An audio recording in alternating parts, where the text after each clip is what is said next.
Video বানিয়ে রাখার পর যখন মেন ইন্টারেস্টিং ক্লিপটা ডিলিট হয়ে যায় তখন কেমন লাগে বলো তো বন্ধুরা? সেটাই হয়েছে আমাদের সাথে। আর দেখো আজকে আম তেল বানানোর জন্য আমগুলোকে কেটে নিয়েছি, তারপর দিয়ে দিলাম লবণ আর লঙ্কার গুঁড়ো আর হলুদ গুঁড়ো দিয়ে এটাকে ভালো করে মিক্স করব। আমি অনেকটাই আম ছিল তো আমি হাফ হাফ করে মাখাচ্ছি। হাফ আম মাখিয়ে নিয়েছি কারণ গামলাতে ধরবে না, পুরোটা মাখাতে গেলে সব পড়ে যাবে, তার জন্য এই যে হাফ আম মাখিয়ে নিয়েছি আর হাফ মাখাচ্ছি। দেখো বন্ধুরা, তোমরা আম তেল খেতে কারা কারা ভালোবাসো একটু জানিয়ে দিও। আমি পূজা পালদাস ফ্রম ইন্ডিয়া থেকে। তো তোমরা কোথা থেকে দেখছো ভিডিওটা একটু জানানোর অনুরোধ রইল। দেখো এই যে হাফ আম মাখিয়ে রেখে দিয়েছি আর হাফ আম মাখাচ্ছি আম তেল করার জন্যে। তো আম তেল কারা কারা বানিয়েছো আর আমি কেমন করে বানাই সেটাই তোমাদের দেখাচ্ছি। আর বললাম তো প্রথমেই, মেন ইন্টারেস্টিং ক্লিপটা যখন ডিলিট হয়ে যায় কেমন লাগে বলো তো? তোমরা একটু জানিও। তোমাদের সাথে কি এটা হয়েছে? আমার সাথে কিন্তু বারবার হয়েছে। আর এই দেখো আমগুলো ঢেলে নিচ্ছি, দেখো গামলা ভর্তি হয়ে গেল আমগুলো। আর এই গামলাটা এখন চাপা দিয়ে রাখবো 5-6 ঘন্টার জন্য রেস্টে, মানে পুরোটাই বন্ধ করে রাখবো রেস্টে। তো রেস্টে রাখার পর আমি একবার জল পাল্টে দিয়েছিলাম, মানে অনেকটা জল বেরিয়েছিল তো ফেলে দিয়ে আবার চুপড়ি করে রেখেছিলাম। তো চুপড়ি করে রাখার পর পরের দিন সকালে এই যে দেখো এতটা আবার জল বেরিয়েছে, অনেকটা জল ফেলে দিয়েছিলাম। তো বেরানোর পর আমি এই যে থালাই করে নিচ্ছি এবার রোদে দেওয়ার জন্যে। রোদ উঠেছে তো রোদে দেওয়ার জন্য এই যে থালাই করে নিয়েছি 3টে থালাই।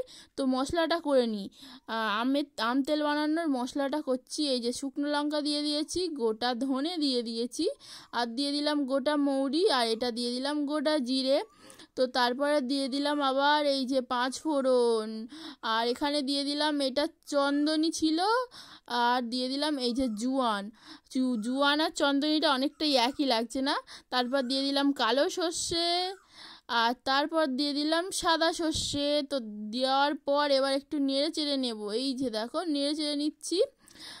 কেমন লাগছে একটু জানিও। অনেকটাই মশলা করবো আর মশলাটা একটু হালকা করে ভাজবো, মানে যে মশলার নরম ভাবটা ওটাই চলে যাওয়া অবধি হালকা, একদম হালকা আছে গরম করে নিয়েছি। মশলার মানে নরম ভাবটা চলে গেলেই লাভিয়ে নেব, মানে পুরো ভাজা ভাজা করার কোনো দরকার নেই। এই যে আমি হাত দিয়ে দেখছি হালকা হালকা গরম, মানে গরম হয়েছে মোটামুটি।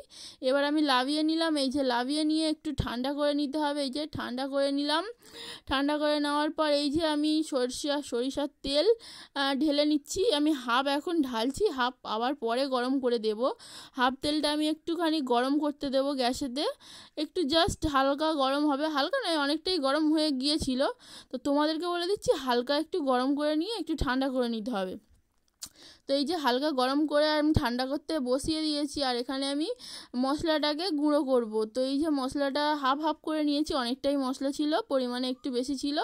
দেখো মশলাটা আমি আধ ভাঙা করে নিয়েছি, আধ ভাঙা মানে একটু মোটামুটি ভাঙা, হালকা হালকা একটু মশলাটা গোটা গোটা থাকবে। তো দেখতেই পাচ্ছ কেমন গুঁড়ো করে নিয়েছি। তো তারপরে যতটুকুনি আর একটু ছিল সেটাও গুঁড়ো করে নিলাম। এই যে আমার মশলা পেস্ট করা রেডি।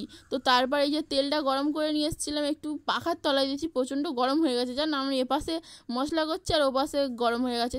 আমটা জানো তো আরেকটু শোকাতো। আর তোমাদের বলবো মেন ক্লিপটা ডিলিট হয়ে গেছে বললাম, এই যে আমি মাখানোর ক্লিপটাই ডিলিট করে ফেলেছি। কি আর করব, মাখালাম কেমনভাবে সেটা বলি।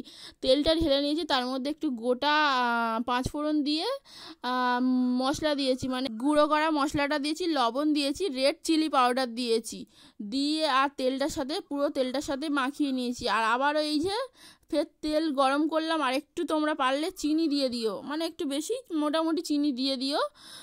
তো এর সাথে মিক্স করে, আর এই যে আমি দুটো কাঁচের জারে ভরে নিয়েছি। আর আমি চিনিটা দিতে ভুলে গিয়েছিলাম বলে তেলের সাথে চিনিটা মিশিয়ে নিয়েছিলাম। এই যে দেখো আমি দুটো কাঁচের জারে ভর্তি করে নিয়েছি। তারপরে ভাবলাম না একটাতেই ভর্তি করে নিই। তারপরে এই যে দেখো একটাটা ভর্তি করে নিয়েছি, আর একটা ছোট্ট বয়েমে এই যে হাফ হয়েছে। তো আমার ভিডিওটা ভালো লাগলে লাইক কমেন্ট শেয়ার সাবস্ক্রাইব করে দিও। টাটা। কেমন লাগলো জানিও। আচার খেতে কারা কারা ভালোবাসো জানিও।